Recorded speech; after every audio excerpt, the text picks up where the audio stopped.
ಸ್ನೇಹಿತರೆ, ಎಲ್ಲರೂ ಕೂಡ ಇಂದಿನ ತರಗತಿಗೆ ಸ್ವಾಗತ. ಇಂದಿನ ತರಗತಿಯಲ್ಲಿ ನಾವು 15,000 ಶಿಕ್ಷಕರ ನೇಮಕಾತಿಯನ್ನು ಮಾಡೋದಕ್ಕೆ ಸರ್ಕಾರ ಹೊರಟಿದೆ. ಈ ನಿಟ್ಟಿನಲ್ಲಿ PSTR, GPSTR, HSTR, ದೈಹಿಕ ಶಿಕ್ಷಣ ಶಿಕ್ಷಕರು, PE ಟೀಚರ್, ಕಂಪ್ಯೂಟರ್ ಶಿಕ್ಷಕರ ನೇಮಕಾತಿ 2026. ಇದು 26ರಲ್ಲಾದರೂ ಆಗ್ಬೋದು ಅಥವಾ 27 ಕೂಡ ಆಗ್ಬೋದು. ಅದರ ಬಗ್ಗೆ ಬೇಡ, ನಾವು ಇವಾಗ ಓದೋದಕ್ಕೆ ಅಂತ ಹೊರಟಿದ್ದೀವಿ. ಓದ್ತಾ ಹೋಗೋಣ, ಪರೀಕ್ಷೆ ಯಾವಾಗಾದರೂ ಆಗಲಿ. ನೆಕ್ಸ್ಟು, ಇದು ಹೊಸ ಪರೀಕ್ಷಾ ವಿಧಾನ ಇದೆ ಸ್ನೇಹಿತರೆ. ಇಂದಿನ ಪರೀಕ್ಷಾ ವಿಧಾನಗಳಿಗೂ ಈ ಪರೀಕ್ಷಾ ವಿಧಾನಕ್ಕೂ ಸಾಕಷ್ಟು ವ್ಯತ್ಯಾಸಗಳಿದೆ. ಪಠ್ಯಕ್ರಮದಲ್ಲೂ ಕೂಡ ಅಲ್ಪ ಸ್ವಲ್ಪ ಬದಲಾವಣೆಯಾಗಿದೆ. ಆ ಪಠ್ಯಕ್ರಮ ಏನು, ಪರೀಕ್ಷಾ ವಿಧಾನ ಹೇಗಿರುತ್ತೆ, ಪ್ರಶ್ನೆ ಪತ್ರಿಕೆಗಳು ಒಟ್ಟು ಎಷ್ಟಿದ್ದಾವೆ, 1, 2, 3 ಪ್ರಶ್ನೆ ಪತ್ರಿಕೆಗಳಿದ್ದಾವೆ. ಆ 3 ಪ್ರಶ್ನೆ ಪತ್ರಿಕೆಗಳ ವಿಧಾನ ಹೇಗಿದೆ, ಎಲ್ಲ ಸಬ್ಜೆಕ್ಟ್ ಟೀಚರು ಬರಿಬೇಕಾಗತ್ತಾ, ಯಾವ ಪರೀಕ್ಷೆಯ ಪ್ರಶ್ನೆ ಪತ್ರಿಕೆ ನಮಗೆ ಮಾದರಿಯಾಗಿದೆ, ಈ ಎಲ್ಲ ವಿಚಾರಗಳನ್ನು ಒಳಗೊಂಡಂಥ ವಿಡಿಯೋ ಇದಾಗಿದೆ ಸ್ನೇಹಿತರೆ. ಅಂದರೆ ಇಲ್ಲಿ ತುಂಬ ಪ್ರಮುಖವಾಗಿರ್ತಕ್ಕಂಥ ವಿಚಾರ, ಹೊಸ ಪರೀಕ್ಷಾ ವಿಧಾನ ಹೇಗೆ, ಜೊತೆಗೆ ಪೇಪರ್ 1, 2, 3 3 ಇದೆ. ಇತ್ತೀಚೆಗೆ GPSTR ಪೇಪರ್ನ ಬರೆದಿರೋವಂಥವ್ರಿಗೆ, ಎಕ್ಸಾಮನ್ನು ಬರೆದಿರೋವಂಥವ್ರಿಗೆ ಗೊತ್ತಿರ್ತದೆ. ಜೊತೆಗೆ ಯಾವ ಪರೀಕ್ಷೆಯ ಪ್ರಶ್ನೆ ಪತ್ರಿಕೆ ನಮಗೆ ಮಾದರಿಯಾಗಿದೆ, ಯಾವ ಪರೀಕ್ಷೆ ಬೇಸಿದ ಮೇಲೆ ನಾವು ಓದಬೇಕಾಗುತ್ತೆ ಅಂತಕ್ಕಂಥ ಒಂದು ಮಾಹಿತಿಯನ್ನು ಈ ವಿಡಿಯೋ ಒಳಗೊಂಡಿದೆ. ನೋಡ್ತಗೋಣ ಬನ್ನಿ ಸವಿಸ್ತಾರವಾಗಿ ಒಂದೊಂದಾಗಿ ಏನೇನಂತ ಹೇಳಿ. ಮತ್ತೊಂದು ಮಾಹಿತಿ ಸ್ನೇಹಿತರೆ, ಇಲ್ಲಿ ಕಂಪ್ಯೂಟರ್ ಶಿಕ್ಷಕರು ಕೂಡ ಏನು ಮಾಡಬೇಕಾಗತ್ತೆ, 5 ನೇಮಕಾತಿಯಾದ 5 ವರ್ಷದ ಒಳಗಾಗಿ B.Ed ಮಾಡ್ಕೊಳ್ಬೇಕು, ಪ್ಲಸ್ TETನೂ ಪಾಸ್ ಮಾಡಬೇಕು. ಆ ಒಂದು ವಿಚಾರವನ್ನು ನೆನಪಲ್ಲಿ ಇಟ್ಕೊಳ್ಳಿ. ಮತ್ತೊಮ್ಮೆ ಸ್ನೇಹಿತರೆ, ನೀವಿನ್ನೂ ನಮ್ಮ ಚಾನಲ್ನ ಸಬ್ಸ್ಕ್ರೈಬ್ ಮಾಡಿಲ್ಲ ಅಂದರೆ ಸಬ್ಸ್ಕ್ರೈಬ್ ಮಾಡಿ. ಹೊಸ ಹೊಸ ವಿಡಿಯೋಗಳು ಅಪ್ಲೋಡ್ ಆದಂಥ ಸಂದರ್ಭದಲ್ಲಿ ನಿಮಗೆ ನೋಟಿಫಿಕೇಶನ್ ಬರುತ್ತೆ ಅಂತ ಹೇಳ್ತಾ, 2026ರ PSTR, GPSTR, HSTR ದೈಹಿಕ ಶಿಕ್ಷಕರು, ದೈಹಿಕ ಶಿಕ್ಷಣ ಶಿಕ್ಷಕರು ಮತ್ತು ಕಂಪ್ಯೂಟರ್ ಶಿಕ್ಷಕರ ಸ್ಪರ್ಧಾತ್ಮಕ ಪರೀಕ್ಷೆ ವಿವರಗಳು ಹೇಗಿರುತ್ತೆ ಅಂತೇಳಿ, ಪೇಪರ್ 1 ಇದಕ್ಕೆ ಬಂದಂಥ ಸಂದರ್ಭದಲ್ಲಿ ಇದು ಸಾಮಾನ್ಯ ಪತ್ರಿಕೆ ಆಗಿರುತ್ತೆ, ಜನರಲ್ ಪೇಪರ್. ಎಲ್ರಿಗೂ ಕೂಡ PSTR, GPSTR, HSTR, ದೈಹಿಕ ಶಿಕ್ಷಣ ಶಿಕ್ಷಕರು, ಕಂಪ್ಯೂಟರ್ ಶಿಕ್ಷಕರು ಎಲ್ಲರಿಗೂ ಕೂಡ ಇರುತ್ತೆ. ಇದು ಪೇಪರ್ 1 ಸಾಮಾನ್ಯ ಪತ್ರಿಕೆ ಆಗಿರುತ್ತೆ. 150 ಅಂಕಗಳಿಗೆ ಈ ಪರೀಕ್ಷೆಯನ್ನು ನಡೆಸುತ್ತೆ ಇಲಾಖೆ. ಇದು MCQ ಮಾದರಿನಲ್ಲಿ ಇರುತ್ತೆ ಸ್ನೇಹಿತರೆ, ಅಂದರೆ ಮಲ್ಟಿಪಲ್ ಚಾಯ್ಸ್ ಇರುತ್ತೆ. ಯಾವುದೇ ವಿವರಣಾತ್ಮಕ ಪ್ರಶ್ನೆಗಳನ್ನ ಇಲ್ಲಿ ಬರೆಯುವಂಥ ಅವಶ್ಯಕತೆ ಇರೋದಿಲ್ಲ. OMR ಶೀಟ್ ಇರುತ್ತೆ, ಟಿಕ್ ಹಾಕುವಂಥದ್ದು, ಗೊಂದಲ ಬೇಡ, ಚೆನ್ನಾಗಿ ನೋಡ್ಕೊಳ್ಳಿ. ಈಗ ಏನಾಗುತ್ತೆ ಅಂದರೆ, ಇದನ್ನು ಒಟ್ಟಿಗೆ ಕೊಡೋ ಪ್ರಯತ್ನವನ್ನು ಮಾಡಿದ್ದೀನಿ. ಇಲ್ಲಿ PSTR ಶಿಕ್ಷಕರು ಕೂಡ, GPSTR, HSTR, ದೈಹಿಕ ಶಿಕ್ಷಣ ಶಿಕ್ಷಕರು 1 to 8, ಜೊತೆಗೆ ಕಂಪ್ಯೂಟರ್ ಶಿಕ್ಷಕರು ಇವರು ಕೂಡ 1 to 8. ಈ ಪಾಯಿಂಟನ್ನು ನೆನಪಿಟ್ಕೊಳ್ಳಿ. ಇವರಿಷ್ಟು ಜನ ಶಿಕ್ಷಕರಿಗೆ ಪೇಪರ್ 1 ಕಾಮನ್ ಆಗಿರುತ್ತೆ ಸ್ನೇಹಿತರೆ. ಸಿಲೆಬಸ್ ಏನಂತೂ ಸ್ವಲ್ಪನೂ ಕೂಡ ಬದಲಾವಣೆ ಇಲ್ಲ. ಓಕೆನಾ, ಚೆನ್ನಾಗಿ ನೋಡ್ಕೊಳ್ಳಿ. ಈಗ PSTR ಶಿಕ್ಷಕರಿಗೆ ಹೋದರೆ ಸಾಮಾನ್ಯ ಜ್ಞಾನ ಇದೆ, GPSTR ಸಾಮಾನ್ಯ ಜ್ಞಾನ ಇದೆ, HSTR ಸಾಮಾನ್ಯ ಜ್ಞಾನ ಇದೆ, ದೈಹಿಕ ಶಿಕ್ಷಣ ಶಿಕ್ಷಕರು ಸಾಮಾನ್ಯ ಜ್ಞಾನ ಇದೆ, ಕಂಪ್ಯೂಟರ್ ಶಿಕ್ಷಕರು ಸಾಮಾನ್ಯ ಜ್ಞಾನ ಇದೆ. ಇದು ಯಾವುದೋ ಡೌಟ್ ಇಲ್ವಾ? ಇವಾಗ ಒಂದು ಪೇಪರ್ಗೆ ಓದಂಥ ಸಂದರ್ಭದಲ್ಲಿ ಯಾವ ಕ್ವಶನನ್ನು ಕೇಳ್ತಾನೆ ಅಂತ ಹೇಳೋದಕ್ಕಾಗೋದಿಲ್ಲ. ಅದು ಹೇಳ್ತಾರೆ ಹೈಸ್ಕೂಲ್ ಲೆವೆಲು, PU ಲೆವೆಲು ಅಂತೇಳಿ, ಅದೆಲ್ಲ ನಮ್ಮ ಕಲ್ಪನೆ ಅಷ್ಟೇ. ಹಾಗಾಗಿ ಎಲ್ಲರಿಗೂ ಕೂಡ ಜನರಲ್ ನಾಲೆಡ್ಜ್ ಅಂದರೆ ಎಲ್ಲರಿಗೂ ಅದು ಸಾಮಾನ್ಯವಾಗಿ ಅಪ್ಲೈ ಆಗುತ್ತೆ. ಎಲ್ಲ ಶಿಕ್ಷಕರು ಈ ಪೇಪರನ್ನು ಬರೀಲೇಬೇಕಾಗಿರೋದ್ರಿಂದ ಈ ಪೇಪರ್ ಕಾಮನ್ ಆಗಿರುತ್ತೆ. ಇನ್ನು ಬಾಲ ಮನೋವಿಜ್ಞಾನ, ಸೈಕಾಲಜಿ ಅಂತ ಏನು ಹೇಳಿ ಕರಿತೀವಿ, ಅದು ಕೂಡ ಎಲ್ಲರಿಗೂ ಕೂಡ ಪೇಪರ್ ಇದೆ. ಓಕೆನಾ, ಕಂಪ್ಯೂಟರ್ ಶಿಕ್ಷಕರಾದರೂ ಕೂಡ ಬರೀಬೇಕು, ದೈಹಿಕ ಶಿಕ್ಷಣ ಶಿಕ್ಷಕರು ಕೂಡ ಬರೀಬೇಕು, HSTR, GPSTR, PSTR ಎಲ್ಲರೂ ಕೂಡ ಟಿಕ್ ಹಾಕಬೇಕಾಗುತ್ತೆ. ಇದು ಒಂದು ಪಾಯಿಂಟನ್ನು GPSTRಲ್ಲಿ ಎಕ್ಸ್ಟ್ರಾ ಸೇರಿಸಿದ್ದಾರೆ ಸ್ನೇಹಿತರೆ. ಯಾವುದನ್ನು, ಮಾನವ ಅಭಿವೃದ್ಧಿ ಅಂತ ಹೇಳಿ. ಇದ್ರ ಕಡೆಗೆ ಗಮನವನ್ನು ಒಂಚೂರು ಕೊಡಿ. ಈ ಮಾನವ ಅಭಿವೃದ್ಧಿ ಬಗ್ಗೆ ಏನು ಕೇಳ್ತಾನೆ ಅಂತ ಅನ್ನೋದಾದರೆ, ನೋಡ್ಕೊಳ್ಳೋದಾದರೆ, ನಮ್ಮ ಅರ್ಥಶಾಸ್ತ್ರಕ್ಕೆ ಸಂಬಂಧಪಟ್ಟಾಗೆ GPSTR ಪತ್ರಿಕೆ 2015ರಿಂದ 22ರವರೆಗಿನ ಪೇಪರ್ಗಳನ್ನ ಆಧರಿಸಿ ಮಾನವ ಅಭಿವೃದ್ಧಿ ಮೇಲೆ ಏನೆಲ್ಲ ಪ್ರಶ್ನೆ ಕೇಳಿದ್ದಾರೆ ಅಂತ ನಮ್ಮ ಎಕನಾಮಿಕ್ಸ್ ಪೇಪರಲ್ಲಿ ಇದೆ ಸ್ನೇಹಿತರೆ. ಅದನ್ನು ಅಪ್ಲೋಡ್ ಮಾಡಿದ್ದೀನಿ, ಅದನ್ನು ನೋಡಿ. ಬೇಕಾದರೆ ಡಿಸ್ಕ್ರಿಪ್ಷನ್ ಲಿಂಕ್ ಕೊಟ್ಟಿರ್ತೀನಿ. ನಮ್ಮ ವಾಟ್ಸಪ್ ಮತ್ತು ಟೆಲಿಗ್ರಾಮ್ ಗ್ರೂಪ್ಗಳು ಇದ್ದಾವೆ, ಜಾಯ್ನ್ ಆಗಿ. ಯಾವುದೇ ರೀತಿ ಸಂಬಂಧಪಟ್ಟಂಥ ವಿಡಿಯೋಗಳು ಬಂದರೆ ನಿಮಗೆ ಅಪ್ಲೋಡ್ ಮಾಡ್ತೀನಿ ಅಂತ ಹೇಳ್ತಾ, ಈಗ ಮುಂದೆ ಹೋಗೋಣ. PSTR ಅಲ್ಲಿ 1 to 5 ಮಾನಸಿಕ ಸಾಮರ್ಥ್ಯ ಇದೆ, GPSTR ಅಲ್ಲೂ ಮಾನಸಿಕ ಸಾಮರ್ಥ್ಯ ಇದೆ, HSTR ಅಲ್ಲೂ ಇದೆ, ದೈಹಿಕ ಶಿಕ್ಷಣ ಶಿಕ್ಷಕರಲ್ಲೂ ಮಾನಸಿಕ ಸಾಮರ್ಥ್ಯ ಇದೆ, ಕಂಪ್ಯೂಟರ್ ಶಿಕ್ಷಕರಿಗೂ ಕೂಡ ಮಾನಸಿಕ ಸಾಮರ್ಥ್ಯ ಇದೆ. ಹೌದಲ್ವಾ? ಇದರಲ್ಲಿ ಯಾವ ಪ್ರಶ್ನೆ ಕೇಳಿದ್ರೂ ಅದು ಮಾನಸಿಕ ಸಾಮರ್ಥ್ಯನೇ. ನಮ್ಮ ಲೆವೆಲಿಗೆ ಕೇಳಿದ್ದಾರೆ, ಆ ಲೆವೆಲಿಗೆ ಕೇಳಿದ್ದಾರೆ ಅಂತ ಏನು ಬರೋದಿಲ್ಲ. ಯಾವ ರೀತಿ ಪ್ರಶ್ನೆ ಕೇಳಿದ್ರೂ ಅದು ಮಾನಸಿಕ ಸಾಮರ್ಥ್ಯನೇ ಆಗಿರುತ್ತೆ. ನೋಡ್ಕೊಳ್ಳಿ. ಭಾಷೆ ಸಾಮಾನ್ಯ ಕನ್ನಡ ಮತ್ತು ಸಾಮಾನ್ಯ English, general Kannada, general English ಎಲ್ಲರಿಗೂ ಕೂಡ ಕಾಮನ್ ಇದೆ ಸ್ನೇಹಿತರೆ. ಅದು ಕಂಪ್ಯೂಟರ್ ಶಿಕ್ಷಕರಾಗಲಿ, GPSTR ಶಿಕ್ಷಕರಾಗಲಿ, HSTR ಶಿಕ್ಷಕರಾಗಲಿ, ದೈಹಿಕ ಶಿಕ್ಷಣ ಶಿಕ್ಷಕರಾಗಿ ಎಲ್ಲರಿಗೂ ಕೂಡ ಸಾಮಾನ್ಯ ಕನ್ನಡ, ಸಾಮಾನ್ಯ ಇಂಗ್ಲೀಷ್ ಇದೆ. ಏನು ಸಾಮಾನ್ಯ ಕನ್ನಡ, ಸಾಮಾನ್ಯ ಇಂಗ್ಲೀಷು? ಅದು ಇತ್ತೀಚಿನ ಪರೀಕ್ಷೆಗಳಲ್ಲಿ ನಾವು ಬರೆದಿರ್ತೀವಿ, ಎಲ್ಲ ಗ್ರಾಮರ್ ರಿಲೇಟೆಡ್ ಇರುತ್ತೆ ಸ್ನೇಹಿತರೆ. ಒಂದು ಅಲ್ಪ ಸ್ವಲ್ಪ ಪ್ರಶ್ನೆಗಳು 1 or 2 ಅಥವಾ 3 ಇದರಲ್ಲಿ ಕೇಳ್ಬೋದು, ಯಾವುದರಲ್ಲಿ ಸಾಹಿತ್ಯಕ್ಕೆ ಸಂಬಂಧಪಟ್ಟಾಗೆ. ಅದನ್ನು ಬಿಟ್ಟರೆ ಎಲ್ಲವೂ ಕೂಡ ಗ್ರಾಮರಲ್ಲಿ ಕೇಳ್ತಾರೆ. ಇದೇ ಪೇಪರ್ 3 ಕೂಡ ಇದೆ, ಅದನ್ನು ಬರವಣಿಗೆ ಮಾಡಬೇಕಾಗತ್ತೆ. ಆದರೆ ಇಲ್ಲಿ ಏನು ಮಾಡ್ತೀವಿ ನಾವು, OMR ಶೀಟಲ್ಲಿ ಟಿಕ್ ಮಾಡ್ತಾ ಹೋಗ್ತೀವಿ. 5 ಆಪ್ಷನ್ನ ಕೊಟ್ಟಿರ್ತಾರೆ, ಅದನ್ನು ಹೇಳಿದ್ದೀವಿ ಆಲ್ರೆಡಿ. 5 ಆಪ್ಷನ್ಗಳಿರುತ್ತೆ. ಅದರಲ್ಲಿ 4 ಆಪ್ಷನ್ಗಳನ್ನ ಅದರಲ್ಲಿ ಯಾವ್ದಾದ್ರು ABCD ಎಲ್ಲ ಟಿಕ್ ಮಾಡಬೇಕು. ನಿಮ್ಗೆ ಆನ್ಸರ್ ಗೊತ್ತಿಲ್ಲ ಅಂದರೆ ಗೊತ್ತಿಲ್ಲ ಅನ್ನೋದನ್ನು ಟಿಕ್ ಮಾಡಬೇಕು ಅಂತ ಆಲ್ರೆಡಿ ಹೇಳಿದ್ದೀವಿ. ಇಲ್ಲಾಂದರೆ ನೆಗೆಟಿವ್ ಮಾರ್ಕ್ಸ್ ಅದಕ್ಕೂ ಕೂಡ ಕಟ್ ಆಗುತ್ತೆ ಅಂತೇಳಿ. ಇನ್ನು ಮೌಲ್ಯ ಮತ್ತು ಆರೋಗ್ಯ ಶಿಕ್ಷಣ, ವ್ಯಾಲ್ಯೂ ಆ್ಯಂಡ್ ಹೆಲ್ತ್ ಎಜುಕೇಷನ್ನು ಜೊತೆಗೆ ಯೋಗ ಶಿಕ್ಷಣವನ್ನು ಕೂಡ ಸೇರಿಕೊಳ್ಳುತ್ತೆ ಸ್ನೇಹಿತರೆ. ಇದರಲ್ಲಿ ಆರೋಗ್ಯ ಅಂದರೆ ಯೋಗ ಕೂಡ ಬರುತ್ತೆ. ಆಲ್ರೆಡಿ ನಾವು ಒಂದು ಅದ್ಭುತವಾದ ವಿಡಿಯೋವನ್ನು ಅಪ್ಲೋಡ್ ಮಾಡಿದ್ದೀವಿ GPSTR ಪತ್ರಿಕೆಗೆ ಸಂಬಂಧಪಟ್ಟ ಹಾಗೆ. ಏನೆಲ್ಲ 2015ರಿಂದ ಹಿಡಿದು 2022ರವರೆಗೆ ಏನೆಲ್ಲ ಪ್ರಶ್ನೆಗಳನ್ನ ಮೌಲ್ಯ ಮತ್ತು ಆರೋಗ್ಯ ಶಿಕ್ಷಣದ ಮೇಲೆ ಕೇಳಿದರು ಅಂತಕ್ಕಂಥದ್ದನ್ನು ನೋಡಿ, ಅಲ್ಲಿ ನಮಗೆ ಗೊತ್ತಾಗುತ್ತೆ. ಇದನ್ನ ಪಾಯಿಂಟ್ ಏನು ಅಂತ ಮುಂದೆ ಹೇಳ್ತೀನಿ. ಮೌಲ್ಯ ಮತ್ತು ಆರೋಗ್ಯ ಶಿಕ್ಷಣ ಎಲ್ಲರಿಗೂ ಕೂಡ ಕಾಮನ್ ಆಗಿರುತ್ತೆ ಪತ್ರಿಕೆ, ಎಲ್ಲರೂ ಕೂಡ ಬರೀಬೇಕಾಗುತ್ತೆ. ಗಣಕಯಂತ್ರ ಎಲ್ರಿಗೂ ಕೂಡ ಕಾಮನ್ ಆಗಿರುತ್ತೆ ಸ್ನೇಹಿತರೆ, ಅವರೆಲ್ಲರೂ ಕೂಡ ಬರೀಬೇಕಾಗುತ್ತೆ. ನೀವು HSTRಗಾದರೂ ಅಪ್ಲಿಕೇಶನ್ ಹಾಕಿ, PSTRಗಾದರೂ ಅಪ್ಲಿಕೇಶನ್ ಹಾಕಿ, GPSTRಗಾದರೂ ಹಾಕಲಿ, HSTRಗಾದರೂ ಹಾಕಿ, ದೈಹಿಕ ಶಿಕ್ಷಣ ಶಿಕ್ಷಕರಿಗಾದರೂ ಹಾಕಿ, ಕಂಪ್ಯೂಟರ್ ಶಿಕ್ಷಕರಿಗಾದರೂ ಕೂಡ ಹಾಕಿ, ಇವರೆಲ್ಲರಿಗೂ ಕೂಡ ಏನಾಗಿರುತ್ತೆ, ಇದು ಕಾಮನ್ ಆಗಿರುತ್ತೆ. ಓಕೆನಾ? ಹಾಗಾಗಿ ಸ್ನೇಹಿತರೆ ನೋಡ್ಕೊಳ್ಳಿ, ಇದಕ್ಕೆಲ್ಲ ಮೂಲ ಯಾವುದು, ನಮಗೆ ಯಾವ ರೀತಿ ಪ್ರಶ್ನೆಗಳನ್ನ ಕೇಳ್ತಾನೆ. ಇದು ಹೊಸ ಪ್ಯಾಟರ್ನ್ ನಮಗೆ ಗೊತ್ತಿದೆ. ಹಿಂದೆ ನಾವು ಸಾಕಷ್ಟು ಸಲ ಪರೀಕ್ಷೆಗಳನ್ನು ಮಾಡಿದರೂ ಕೂಡ ಇಲಾಖೆ ನಮಗೆ ಇತ್ತೀಚೆಗೆ ಯಾವ ಪರೀಕ್ಷೆ ಅಪ್ಡೇಟೆಡ್ ಅಂತಂದರೆ GPSTR ಪತ್ರಿಕೆ, ಹೌದಲ್ವಾ? ಈ ಎಲ್ಲ ಪ್ಯಾಟರ್ನ್ಗಳು ಅಲ್ಪ ಸ್ವಲ್ಪ ಒಂದು 90% ಎಲ್ಲವೂ ಕೂಡ ಏನಾಗಿದೆ, GPSTR ಪತ್ರಿಕೆಯ ಮೇಲೇ PSTRನು ಮಾಡ್ತಾ ಇದ್ದಾರೆ, GPSTR ಪತ್ರಿಕೆ ಪ್ಯಾಟರ್ನಲ್ಲೇ HSTRನು ಕೂಡ ಮಾಡ್ತಿದ್ದಾರೆ. ಸೇಮ್ ಸಾಮಾನ್ಯ ಜ್ಞಾನ ಇರ್ತಾ ಇತ್ತು, GPSTR ಪತ್ರಿಕೆಯನ್ನು ಬರೆದಿರುವಂಥವ್ರಿಗೆ ಎಲ್ರಿಗೂ ಗೊತ್ತಿರುತ್ತೆ ಯಾವ ರೀತಿ ಪ್ಯಾಟರ್ನ್ ಇರುತ್ತೆ ಅಂತೇಳಿ. ಸೈಕಾಲಜಿ ಇದೆ, ಮಾನಸಿಕ ಸಾಮರ್ಥ್ಯವನ್ನು ಆ್ಯಡ್ ಮಾಡಿದ್ದಾರೆ, ಸಾಮಾನ್ಯ ಕನ್ನಡ, ಸಾಮಾನ್ಯ ಇಂಗ್ಲೀಷ್ ಆಗಿದೆ. ಮೌಲ್ಯ ಮತ್ತು ಆರೋಗ್ಯ ಶಿಕ್ಷಣ ಗೊತ್ತೇ ಇದೆ ನಿಮಗೆ, ಬರ್ತಾ ಇದೆ. 2015ರಿಂದಲೂ ಈ ಪೇಪರ್ ಬರ್ತಾ ಇದೆ. ಗಣಕಯಂತ್ರ ಇತ್ತೀಚಿನ ಎಲ್ಲ ಪರೀಕ್ಷೆಗಳಲ್ಲೂ ಗಣಕಯಂತ್ರ ಪರೀಕ್ಷೆಯನ್ನು ಮಾಡ್ತಾ ಇದ್ದಾರೆ. ಹಾಗಾಗಿ ಈ GPSTRನ್ನು ಮೂಲವಾಗಿ ಇಟ್ಕೊಂಡು ನಾವೇನು ಮಾಡಬೇಕಾಗತ್ತೆ, HSTRಗಾಗಲಿ PSTRಗಾಗಲಿ ದೈಹಿಕ ಶಿಕ್ಷಣ ಶಿಕ್ಷಕರಾಗಲಿ ಕಂಪ್ಯೂಟರ್ ಶಿಕ್ಷಕರಾಗಲಿ ಓದಬೇಕಾಗತ್ತೆ. ಈ ಎಲ್ಲ ವಿಡಿಯೋಗಳನ್ನ ಕೊಟ್ಕೊಟ್ಟಿದ್ದೀನಿ ಸ್ನೇಹಿತರೆ. ಒಂದು ಫಸ್ಟ್ ಪೇಪರ್ ಸಾಮಾನ್ಯ ಜ್ಞಾನ ಒಂದು ಸದ್ಯಕ್ಕೆ ಮಾಡಿಲ್ಲ, ಶೀಘ್ರದಲ್ಲೇ ಅಪ್ಲೋಡ್ ಮಾಡ್ತೀನಿ.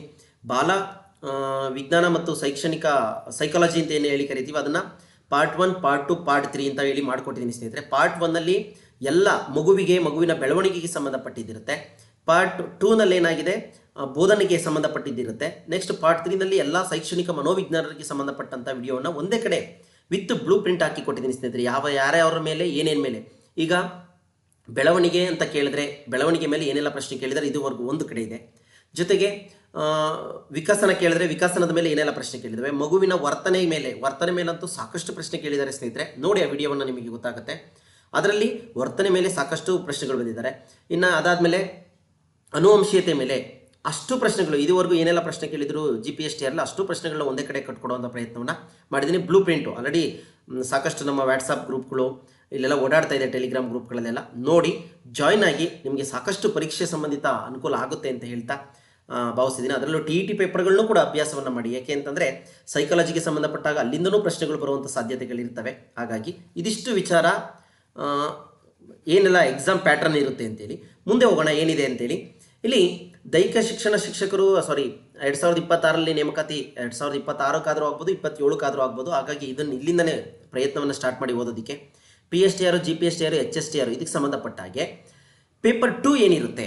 ಈಗ ಪೇಪರ್ 1 ನೋಡಿದ್ವಿ ಅಲ್ವಾ, ಈಗ ಪೇಪರ್ 2 ಏನಿರುತ್ತೆ ನೋಡ್ತಗೊಂಡು ಬನ್ನಿ. ಎಲ್ಲ ವಸ್ತುನಿಷ್ಠ ಮಾದರಿ 50 ಅಂಕಗಳಿಗೆ ಏನಾಗಿರುತ್ತೆ, ವಸ್ತುನಿಷ್ಠ ಮಾದರಿಗಳಿರುತ್ತೆ. ವಿವರಣಾತ್ಮಕ ಮಾದರಿ 100 ಅಂಕಗಳಿರುತ್ತೆ. ಒಟ್ಟು 150 ಅಂಕಗಳಿಗೆ ಪೇಪರ್ 2 ಎಲ್ಲರೂ ಬರೀಬೇಕಾಗತ್ತೆ. ಯಾರೆಲ್ಲ? PSTR ಅವರು ಕೂಡ ಬರೀಬೇಕಾಗತ್ತೆ. ಇದಕ್ಕೆ ಮುಂಚೆ ಬರೀ ಮಲ್ಟಿಪಲ್ ಚಾಯ್ಸ್ ಇರ್ತಾ ಇತ್ತು.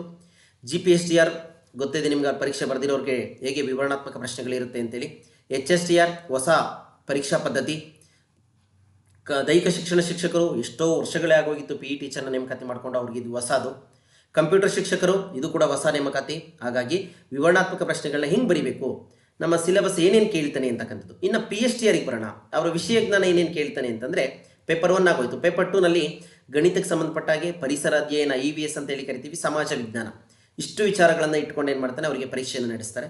ಇನ್ನಿದಾದಮೇಲೆ GPSTRಗೆ ಸಂಬಂಧಪಟ್ಟಾಗೆ ಇಂಗ್ಲೀಷ್ ಟೀಚರ್ಗಳಿಗೆ ಇಂಗ್ಲೀಷ್ ಭಾಷಾ ವಿಷಯ ಸಾಮರ್ಥ್ಯವನ್ನು ಕೇಳ್ತಾರೆ. ಗಣಿತ ಮತ್ತು ಭೌತಶಾಸ್ತ್ರ ಶಿಕ್ಷಕರಿಗೆ ಅವರ ವಿಷಯ ಜ್ಞಾನಕ್ಕೆ ಸಂಬಂಧಪಟ್ಟಿದ್ದು ಇನ್ನೇನು HK ಸಿಲೆಬಸ್ ಇಲ್ಲ ಸ್ನೇಹಿತರೆ. ಇದರಲ್ಲಿ ಏನಂದ್ರೆ ಮಲ್ಟಿಪಲ್ ಚಾಯ್ಸ್ ಇರುತ್ತೆ, ವಿವರಣಾತ್ಮಕ ಪ್ರಶ್ನೆಯನ್ನು ಬರೀಬೇಕು. ಅದರಲ್ಲಿ ಗಣಿತ ಮತ್ತು ಭೌತಶಾಸ್ತ್ರ ಇಷ್ಟೇ ಇರುತ್ತೆ. ಸಮಾಜ ವಿಜ್ಞಾನ ಗೊತ್ತೇ ಇದೆ, ಇತಿಹಾಸ, ಅರ್ಥಶಾಸ್ತ್ರ, ಭೂಗೋಳಶಾಸ್ತ್ರ, ವ್ಯವಹಾರ ಅಧ್ಯಯನ, ಸಮಾಜಶಾಸ್ತ್ರ, ರಾಜ್ಯಶಾಸ್ತ್ರ, ಇಷ್ಟು ವಿಚಾರಗಳನ್ನ ಕವರ್ ಮಾಡಿ ಈ ವಿಷಯ ಜ್ಞಾನವನ್ನು ಪರೀಕ್ಷೆ ಮಾಡ್ತಾರೆ. ಇನ್ನು ಜೀವ ವಿಜ್ಞಾನ ಶಿಕ್ಷಕರಿಗೆ, ಸೈನ್ಸ್ ಟೀಚರ್ಗೆ ರಸಾಯನಶಾಸ್ತ್ರ, ಜೀವ ವಿಜ್ಞಾನ ಆ ಸಬ್ಜೆಕ್ಟ್ನವರು ಏನು ನಾವು ಡಿಗ್ರಿನಲ್ಲಿ ಓದಿರ್ತೀವಿ ಆ ಸಂಬಂಧಪಟ್ಟ ಹಾಗೆ ನಾವು ಈ ಪ್ರಶ್ನೆಗಳನ್ನ ಫ್ರೇಮ್ ಮಾಡ್ತಾ ಹೋಗ್ತಾರೆ, ಹಾಗಾಗಿ ನೋಡ್ಕೊಳ್ಳಿ. ಇನ್ನು HSTR ಕನ್ನಡ ಶಿಕ್ಷಕರಿಗೆ ವಿಷಯ ಜ್ಞಾನ ಇರಬೇಕು. ಆ ಸಂಬಂಧಿತ ಪ್ರಶ್ನೆಗಳು ಮಲ್ಟಿಪಲ್ ಚಾಯ್ಸ್, ಡಿಸ್ಕ್ರಿಪ್ಟಿವ್ ಎರಡೂ ಕೂಡ ವಿವರಣಾತ್ಮಕ ಪ್ರಶ್ನೆ. ಇಂಗ್ಲೀಷ್ ಶಿಕ್ಷಕರು, ಭಾಷಾ ಶಿಕ್ಷಕರಿಗೆ ಅವ್ರಿಗೂ ಕೂಡ ವಿಷಯ ಜ್ಞಾನ. CBZ ಏನು ನಾವು ಜೀವ ವಿಜ್ಞಾನ ಅಂತೇಳಿ ಕರಿತೀವಿ ಅವರಿಗೆ. ಇನ್ನು ಕಲಾ ಶಿಕ್ಷಕರು ಅಂದರೆ ಆರ್ಟ್ಸ್, ಸಮಾಜ ವಿಜ್ಞಾನ ಶಿಕ್ಷಕರು ಸೇಮ್ ಹಾಗೆ ಇವರು ಕೂಡ ಏನು ಮಾಡಬೇಕಾಗುತ್ತೆ, 50 ಮಾರ್ಕ್ಸಿಗೆ ಮಲ್ಟಿಪಲ್ ಚಾಯ್ಸ್ ಪ್ರಶ್ನೆಗಳಿಗೆ ಉತ್ತರಿಸಬೇಕಾಗುತ್ತೆ. 100 ಮಾರ್ಕ್ಸ್ಗಳಿಗೆ ವಿವರಣಾತ್ಮಕ ಪ್ರಶ್ನೆಗಳಿಗೆ ಉತ್ತರವನ್ನು ಬರೀಬೇಕಾಗುತ್ತೆ. ಎಲ್ಲಿದೆ ವಿವರಣಾತ್ಮಕ ಪ್ರಶ್ನೆಗಳು, ಯಾವ ರೀತಿ ಕೇಳ್ತಾನೆ, ಆಲ್ರೆಡಿ ಹೇಳಿದ್ದೀನಿ, GPSTR ಪತ್ರಿಕೆಯಲ್ಲಿ ಇದ್ದಾವೆ. ಅಷ್ಟೂ ಪ್ರಶ್ನೆಗಳನ್ನು ಸ್ನೇಹಿತರೆ ನಾನು ಒಂದೇ ಕಡೆ ಕೊಟ್ಕೊಡೋ ಪ್ರಯತ್ನ ಮಾಡಿದ್ದೀನಿ. ಇವಾಗ ಕಲಾ ವಿಭಾಗಕ್ಕೆ ಬಂದಾಗ, ನಾಗರಿಕತೆಗಳಿಗೆ ಬಂದಾಗ, ಅದು ಹರಪ್ಪ ನಾಗರಿಕತೆ ಆಗಿರಲಿ, ಮೆಸೊಪೊಟಮಿಯ ನಾಗರಿಕತೆ ಆಗಿರಲಿ, ಮಾಯಾ ನಾಗರಿಕತೆ ಆಗಿರಲಿ, ಯಾವುದೇ ನಾಗರಿಕತೆ ಆಗಲಿ, ಆ ನಾಗರಿಕತೆಗಳ ಮೇಲೆ ಒಂದೇ ಕಡೆ ವಿಡಿಯೋವನ್ನು ಮಾಡಿಕೊಟ್ಟಿದ್ದೀನಿ. 2015ರಿಂದ 22ರವರೆಗಿನ ಪರೀಕ್ಷೆಯ ಪ್ರಶ್ನೆಗಳನ್ನು, ವಿವರಣಾತ್ಮಕ ಪ್ರಶ್ನೆಗಳು ನಿಮ್ಗೆ ಅಲ್ಲೇ ಸಿಕ್ಬಿಡುತ್ತೆ.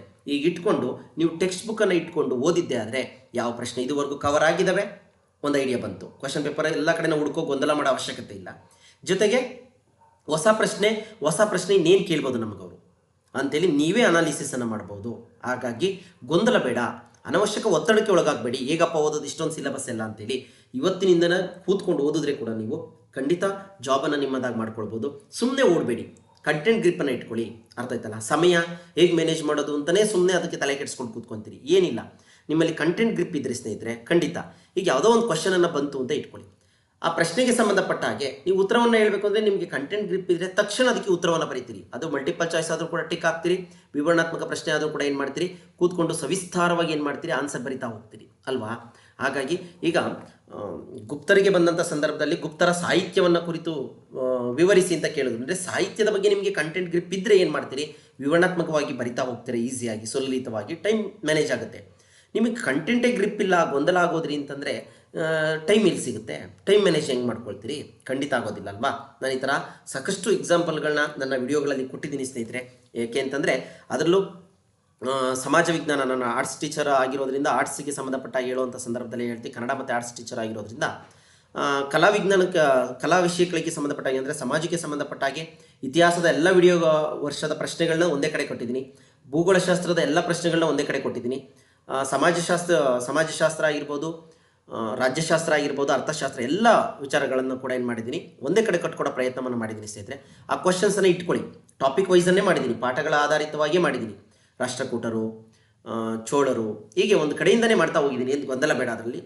ಭೂಗೋಳಶಾಸ್ತ್ರಕ್ಕೆ ಬಂದರೆ ಭೂಮಿ, ಅದಾದಮೇಲೆ ಶಿಲಾಗೋಳಕ್ಕೆ ಸಂಬಂಧಪಟ್ಟ ಹಾಗೆ, ವಾಯುಗೋಳಕ್ಕೆ ಸಂಬಂಧಪಟ್ಟ ಹಾಗೆ, ಜಲಗೋಳಕ್ಕೆ ಸಂಬಂಧಪಟ್ಟ ಹಾಗೆ, ಹೀಗೆ ಒಂದು ಕಡೆಯಿಂದನೇ ಪ್ರಶ್ನೆಗಳು ಮಾಡಿರೋದ್ರಿಂದ ನಿಮಗೆ ಓದ್ಕೊಳ್ಳೋದಕ್ಕೆ 8th 9th 6th to 10th ಜೊತೆಗೆ ಡಿಗ್ರಿ ಬುಕ್ಸ್ಗಳನ್ನು ಕೂಡ ಓದಿ, ಹಾಗಾಗಿ ಅಲ್ಲಿ ಮಾಹಿತಿ ಸಿಗುತ್ತೆ ಅಂತ ಹೇಳ್ತಾ.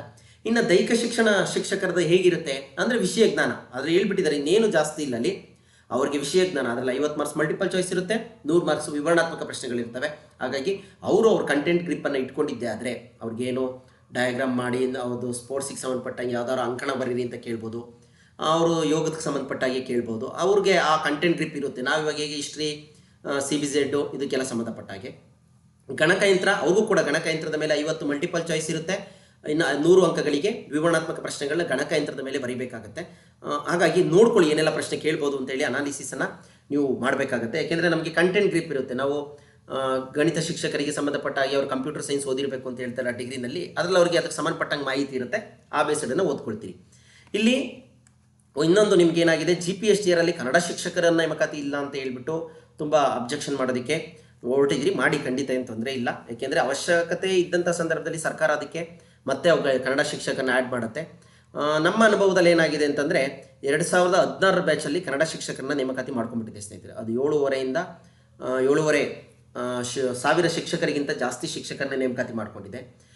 ಎರಡನೇದಾಗಿ ಏನಾಗಿದೆ ಅಂತಂದರೆ ಪ್ರಮೋಷನನ್ನು ಕೊಡಬೇಕು ಅಂತಲೂ ಕೂಡ ಹೊರಟಿದೆ. ಯಾರಿಗೆ ಇವಾಗ ಆಲ್ರೆಡಿ ಸೇವೆ ನಿರತ ಶಿಕ್ಷಕರಿಗೆ ಪ್ರಮೋಷನ್ ಕೊಡಬೇಕು ಅಂತ. ಅದರಲ್ಲಿ ಎಲ್ಲ ಶಿಕ್ಷಕರು ಬಹುತೇಕ ಕನ್ನಡ ಶಿಕ್ಷಕರೇ ಇರೋದ್ರಿಂದ, ಜನರಲ್ ಕನ್ನಡ ಶಿಕ್ಷಕರು ಇರೋದ್ರಿಂದ ಅವ್ರಿಗೆ ಪ್ರಮೋಷನ್ ಕೊಡುವಂಥ ಮಾಹಿತಿ ಇರೋದ್ರಿಂದ, ಜೊತೆಗೆ ಆಲ್ರೆಡಿ ಸಾಕಷ್ಟು ಜನ ಶಿಕ್ಷಕರನ್ನ 2016 ಬ್ಯಾಚಲ್ಲಿ ಕನ್ನಡ ಶಿಕ್ಷಕರು ಅಂತಲೇ ನೇಮಕಾತಿ ಮಾಡಿರೋದ್ರಿಂದ ಮತ್ತೆ ಇಲ್ಲಿ ಅದನ್ನು ತೋರಿಸಿಲ್ಲ ಅಂತ ನನ್ನ ಭಾವನೆ.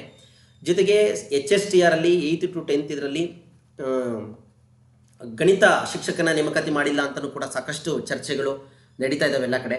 ಆಲ್ರೆಡಿ ಹೇಳಿದ್ದೀನಿ ಸ್ನೇಹಿತರೆ, 2007 TGT ಶಿಕ್ಷಕರು ಅಂತೇಳಿ ನೇಮಕಾತಿಯನ್ನು ಮಾಡ್ಕೊಳ್ತು ಸರ್ಕಾರ. ಸುಮಾರು 8,000 TGT ಶಿಕ್ಷಕರು ಅಂತಂದರೆ ಫಿಸಿಕ್ಸು ಮ್ಯಾಥ್ಸ್ ಟೀಚರ್ನ ನೇಮಕಾತಿ ಮಾಡಿಕೊಂಡು 8ನೇ ಕ್ಲಾಸನ್ನು ಹೈಸ್ಕೂಲಿಂದ ಪ್ರೈಮರಿಗೆ ಮರ್ಜ್ ಮಾಡಬೇಕು ಅಂತ ಹೊರಟಿತು. 1 to 8 ಮಾಡಬೇಕು ಅಂಥ ಶಾಲೆಗಳಲ್ಲಿ 8ಅನ್ನು ಓಪನ್ ಮಾಡಿಬಿಟ್ಟು TGT ಶಿಕ್ಷಕರನ್ನ ಅವತ್ತಿಗೆ ಕೊಟ್ಬಿಡ್ತು 2007ರ ಸುಮಾರಿನಲ್ಲಿ. ಅವರ ರಿಕ್ರೂಟ್ಮೆಂಟು ಹೈಸ್ಕೂಲ್ ರಿಕ್ರೂಟ್ಮೆಂಟ್ ಆಗಿತ್ತು. ಅದಾದ ನಂತರ 2016ರ ಬ್ಯಾಚಲ್ಲಿ ಏನಾಯಿತು, GPT ಶಿಕ್ಷಕರ ಹೊಸ ನೇಮಕಾತಿ ಆಯಿತು. ಆ ಒಂದು ಸಂದರ್ಭದಲ್ಲಿ ಏನಾಯಿತು, ಅವರ ವೇತನ ಇವರ ವೇತನ ಏನಾಯಿತು, ತುಂಬ ಡಿಫ್ರೆನ್ಸ್ ಬಂತು. ಹೈಸ್ಕೂಲ್ ಶಿಕ್ಷಕರ ವೇತನಕ್ಕೂ GPSTR ಶಿಕ್ಷಕರ ವೇತನಕ್ಕೂ ಸಮಾನ ಉದ್ಯೋಗ ಸಮಾನ ವೇತನ ಅಂತ ಹೋಗಿ ಕೋರ್ಟ್ ಮೆಟ್ಲೇರಿದಂಥ ಸಂದರ್ಭದಲ್ಲಿ ಏನಾಯಿತು, ಅವರ ವೃಂದ ಮತ್ತು ನೇಮಕಾತಿ ನಿಯಮಗಳು ಹೈಸ್ಕೂಲ್ ಇದೆ TGT ಶಿಕ್ಷಕರದ್ದು, ಅವರನ್ನು ಏನು ಮಾಡಿ ಶೀಘ್ರದಲ್ಲೇ ಬಿಡುಗಡೆಗೊಳಿಸಿ ಹೈಸ್ಕೂಲಲ್ಲಿ ಎಲ್ಲೆಲ್ಲಿ ಖಾಲಿ ಇದೆಯೋ PCM ಹುದ್ದೆಗಳು ಅಲ್ಲಿಗೆ ಅವರನ್ನು ಕೊಟ್ಬಿಡಿ ಅಂತ ಹೇಳ್ಬಿಟ್ಟು ಹೇಳಿದರು. ಇನ್ನು ನೆಕ್ಸ್ಟ್ ಅದಾದಮೇಲೆ ನಿಮಗೆ ಗೊತ್ತಿದೆ, GPSTR ಶಿಕ್ಷಕರು ಎಲ್ಲ ಸಬ್ಜೆಕ್ಟನ್ನು ನೇಮಕಾತಿ ಮಾಡ್ಕೊಂಡಿದ್ದಾರೆ. ಕನ್ನಡ ಶಿಕ್ಷಕರಾಗಿರ್ಬೋದು 2016ರಲ್ಲಿ, ಇಂಗ್ಲೀಷ್ ಶಿಕ್ಷಕರು, ಹಿಂದಿ ಶಿಕ್ಷಕರನ್ನ ನೇಮಕಾತಿ ಮಾಡಿಲ್ಲ GPSTRಲ್ಲಿ, ಉರ್ದು ಶಿಕ್ಷಕರನ್ನ ನೇಮಕಾತಿ ಮಾಡಿದೆ. ಅದಾದ ನಂತರ CBZ ಶಿಕ್ಷಕರನ್ನು ನೇಮಕಾತಿ ಮಾಡ್ಕೊಂಡಿದೆ, ಗಣಿತ ವಿಜ್ಞಾನ ಶಿಕ್ಷಕರನ್ನು ಕೂಡ GPSTRಲ್ಲಿ ನೇಮಕಾತಿ ಮಾಡ್ಕೊಂಡಿದೆ.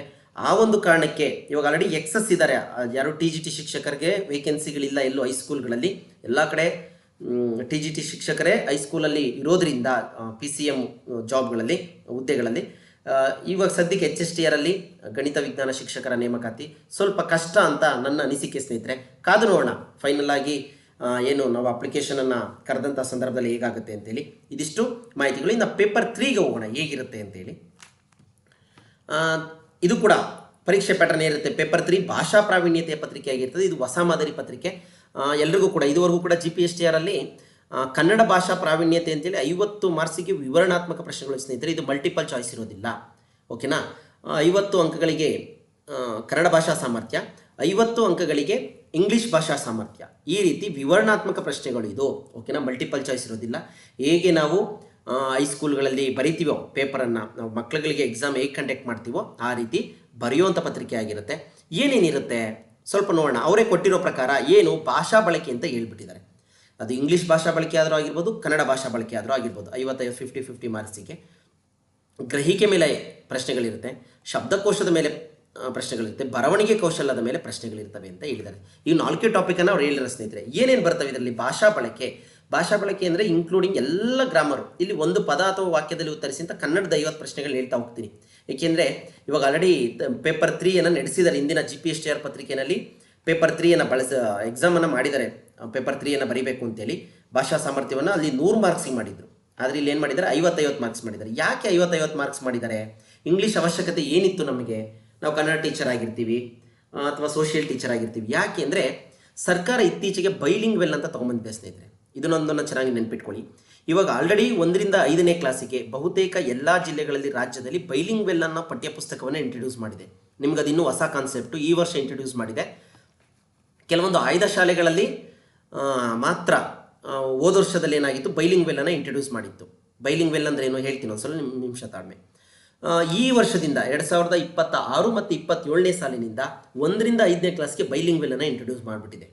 ಮುಂದಿನ ವರ್ಷ 2027-28ರಿಂದ 7 ಮತ್ತು 6, 7, 8ನೇ ಕ್ಲಾಸಿಗೂ ಕೂಡ ಬೈಲಿಂಗ್ವೆಲ್ಲನ್ನು ಇಂಟ್ರಡ್ಯೂಸ್ ಮಾಡುವಂಥ ಸಾಧ್ಯತೆ ಇದೆ. ಏನು ಬೈಲಿಂಗ್ವೆಲ್ ಅಂದರೆ ಕನ್ನಡ ಮತ್ತು ಇಂಗ್ಲೀಷ್ ಮೀಡಿಯಂ ಎರಡೂ ಕೂಡ. ಈಗ ಒಂದು ಸೋಷಿಯಲ್ ಅಂತ ತಗೊಂಡ್ರೆ ಅದರಲ್ಲಿ ಪ್ರತಿಯೊಂದೊಂದು ಸೆಂಟೆನ್ಸ್ ಅಥವಾ ಒಂದೊಂದು ಪ್ಯಾರಾವನ್ನು ಏನು ಮಾಡಿದ್ದಾನೆ, ಕನ್ನಡದಲ್ಲೂ ಕೂಡ ಕೊಡ್ತಾ ಇದ್ದಾರೆ, ಇಂಗ್ಲೀಷಲ್ಲೂ ಕೂಡ ಕೊಡ್ತಾ ಇದ್ದಾರೆ. ಅಂದರೆ ಮಕ್ಕಳಿಗೆ ಇಂಗ್ಲೀಷ್ ಮೀಡಿಯಮನ್ನು ಬೋಧನೆ ಮಾಡಿ ಅನ್ನೋ ಒಂದು ಕಾನ್ಸೆಪ್ಟಲ್ಲಿ ಏಕಾಏಕಿ ತಗೊಂಬಂದು ಇರೋದಕ್ಕಾಗೋದಿಲ್ಲ. ಮಗು ಕನ್ನಡದಲ್ಲಿ ಉತ್ತರ ಬರೆಯೋ ಸಾಮರ್ಥ್ಯ ಇದ್ದರೆ ಕನ್ನಡದಲ್ಲಿ ಬರೀಬೋದು, ಇಂಗ್ಲೀಷಲ್ಲಿ ಬರೆಯುವಂಥ ಸಾಮರ್ಥ್ಯ ಇದ್ದರೆ ಇಂಗ್ಲೀಷಲ್ಲಿ ಬರೀಬೋದು. ಎರಡೂ ಮಾಧ್ಯಮದಲ್ಲಿ ಬೋಧನೆ ಮಾಡಿ ಅಂತ ಹೇಳಿ ಸರ್ಕಾರ ಸೂಚನೆಯನ್ನು ಕೊಟ್ಟು ಪಠ್ಯಪುಸ್ತಕವನ್ನು ಕೂಡ ಬಿಡುಗಡೆ ಮಾಡಿಬಿಟ್ಟಿದೆ ಸ್ನೇಹಿತರೆ. ಬೇಕು ಅಂದರೆ ಅದರ ಪ್ಯಾಟ್ರನನ್ನು ಅಥವಾ ಇಡೀ ಟೆಕ್ಸ್ಟ್ ಬುಕ್ಕನ್ನು ನಾನು ಗ್ರೂಪಲ್ಲಿ ಅಪ್ಲೋಡ್ ಮಾಡ್ತೀನಿ, ಗ್ರೂಪ್ಗೆ ಜಾಯ್ನ್ ಆಗಿ. ಇದು ಬೈಲಿಂಗ್ವೆಲ್ ಕಾನ್ಸೆಪ್ಟು. ಹಾಗಾಗಿ ನಮಗೆ ಇಂಗ್ಲೀಷ್ದು ಮಿನಿಮಮ್ ಬೇಸಿಕ್ ನಾಲೆಡ್ಜ್ ಆದರೂ ಬೇಕು ಬೈಲಿಂಗ್ವೆಲ್. ಸೈನ್ಸ್ ಆದರೂ ಅಷ್ಟೇ, ಮ್ಯಾಥ್ಸ್ ಆದರೂ ಅಷ್ಟೇ. ಏನು ಮಾಡಿದ್ದಾರೆ ಅಂತಂದರೆ ಸೈನ್ಸಲ್ಲೂ ಕೂಡ ಒಂದಷ್ಟು ವಿಚಾರಗಳನ್ನು, ಒಂದು ಪ್ಯಾರಾವನ್ನು ಕನ್ನಡದಲ್ಲೂ ಕೊಟ್ಟಿದ್ದಾರೆ, ಅದೇ ಪ್ಯಾರಾವನ್ನು ಇಂಗ್ಲೀಷಲ್ಲಿ ಕೊಟ್ಟಿದ್ದಾರೆ. ಸೇಮ್ ಸ್ಟೇಟ್ ಸಿಲೆಬಸ್ಸಲ್ಲಿ ಇಂಗ್ಲೀಷ್ ಮೀಡಿಯಂ ಬುಕ್ ಹೇಗಿತ್ತು, ಕನ್ನಡ ಮೀಡಿಯಂ ಬುಕ್ ಹೇಗಿತ್ತು, ಅದನ್ನೇನು ಮಾಡಿದ್ದಾರೆ, ಒಂದೇ ಬುಕ್ಕಲ್ಲಿ ಕೊಟ್ಬಿಟ್ಟಿದ್ದಾರೆ. ಇದು ನಿಮಗೆ ಕಾನ್ಸೆಪ್ಟ್ ಬೇಕು ಅಂದರೆ ಕಮೆಂಟ್ ಮಾಡಿ. ಜೊತೆಗೆ ವಾಟ್ಸಪ್ ಅಥವಾ ಟೆಲಿಗ್ರಾಮ್ ಗ್ರೂಪ್ಗಳಲ್ಲಿ ನೀವು ಶೇರ್ ಮಾಡೋದಕ್ಕೆ ಹೇಳಿದ್ರೆ ಖಂಡಿತ ಆ ಸಿಲೆಬಸ್ಸನ್ನು ನಾನು, ಆ ಪ್ಯಾಟರ್ನನ್ನು ಶೇರ್ ಮಾಡ್ತೀನಿ ಅಂತ ಹೇಳ್ತಾ, ಇಲ್ಲಿ ಕನ್ನಡಕ್ಕೆ ಸಂಬಂಧಪಟ್ಟಾಗಿ ಮುಂದೆ ಹೋಗೋಣ. ಕನ್ನಡಕ್ಕೆ ಸಂಬಂಧಪಟ್ಟಾಗಿ ಒಂದು ಪದ ಅಥವಾ ವಾಕ್ಯದಲ್ಲಿ ಉತ್ತರಿಸಿ ಅಂತೇಳಿ ಪ್ರಶ್ನೆಗಳು ಬರ್ತವೆ. ಇವಾಗ ಆಲ್ರೆಡಿ ಭಾಷಾ ಸಾಮರ್ಥ್ಯ ಪರೀಕ್ಷೆಯನ್ನು ನಾವು ಎದುರಿಸಿದ್ವಿ GPSTRಲ್ಲಿ.